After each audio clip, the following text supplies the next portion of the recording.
कि हिंदू समाज क्या करे, क्या स्थिति है अभी।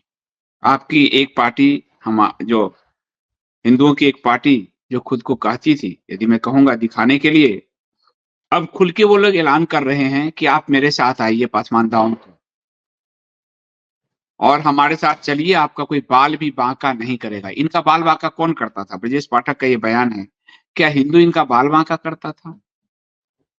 आप सोचकर देखिए, क्या मुसलमान भाइयों, आप भारतीय जनता पार्टी के साथ कदम आगे करके एक कदम आगे चलिए, आपका कोई बाल बांका नहीं। कौन करता था बाल बांका? क्या हिंदू बाल बांका करता था?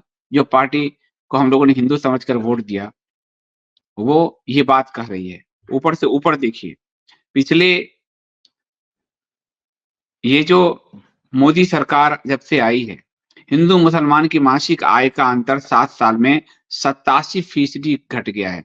यानी हिंदू का अपना इनकम घटता जा रहा है और मुस्लिमों का इनकम बढ़ता जा रहा है। ये क्यों हुआ? सरकार की पॉलिसी के कारण, जो मैं बार-बार कहता था लेकिन आपको समझ नहीं आता था कई को। सरकार की पॉलिसी के कारण हिंदू गरीब हो रहा है और मुस्लिम अमीर हो रहा है, क्योंकि उनको गर्भ में बच्चा पैदा करने से लेकर पीएचडी कराने तक की सारी जवाबदेही सरकार ले रही है। इसलिए 12 बच्चे पैदा करने वाला सब्सिडी पे जी रहा है और 2 बच्चे पैदा करने वाला टैक्स भर रहा है। ये बड़ी असमानता समाज में है। तो सरकार और पार्टी 2 हमने दिखाए आपको, बाकी सब तो आप प्रो मुस्लिम पार्टी ही कहते हैं, सबको है ही। यही पार्टी के उदाहरण लेते हैं। तो इस सरकार की पॉलिसी से हिंदू गरीब हो रहा है, और जो हिंदूवादी पार्टी है भाजपा, वो कह रही है कि मुस्लिम भाइयों आपको डरने की जरूरत नहीं, हम आपके साथ हैं। कौन डरा रहा है? हिंदू। तो ऐसे में हमारे पास सॉल्यूशन क्या है? हम क्या करें? हम किधर जाएं?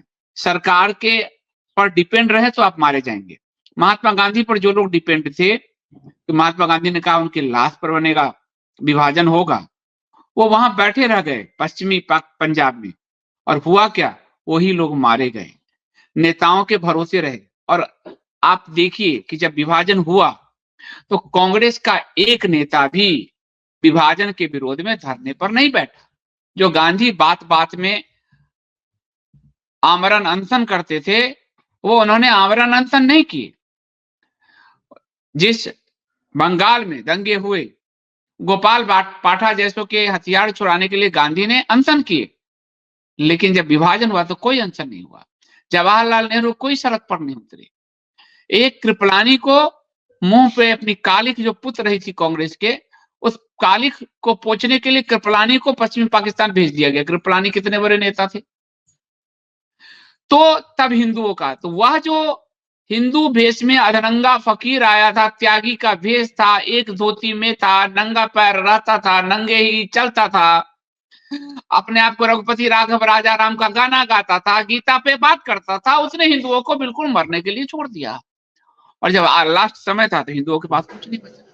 संघ की कोई भूमिका आप देखेंगे कि वो आपके बचाने के लिए रही हो विभाजन के समय? बिल्कुल नहीं, कहीं नहीं बचाने की रही उनकी। वो तो आप जब मर रहे हैं तब वो अपना एक हाफ पैंट पहन के पहुंचते हैं कि आप लोग सुरक्षित होने के लिए हमारे संघ में ज्वाइन कर लीजिए। ये स्थिति रही।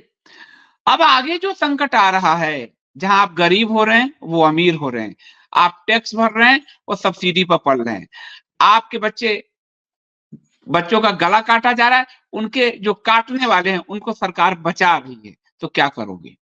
सरकार के भरोसे रहोगे तो फिर वही स्थिति होगी।